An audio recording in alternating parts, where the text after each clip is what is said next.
আজকে তাড়াতাড়ি প্রস্তুত করে পাঠিয়ে দেন। এই যে হাতে তালি 1 2 3 1 2 3 লাল শাক কচু শাক ফুলকপি খাই লাউ আর ঝিম খেয়ে বড় মজা পাই আলু খাই শসা গাজরের পাশে দেখো খরগোশ বসা করলা এই তোমরা গেলে কে এই শুনো শুনো শুনো একটু একটু একটু সময় একটু সময় লেখা তুই শুন লিখে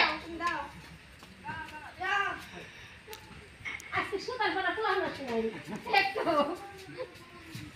দাঁড়াও ওইদিকে তাকাও বাবা ম্যাডামের দিকে তাকাও হ্যাঁ করলা তেঁতুল লাগে তবু খেতে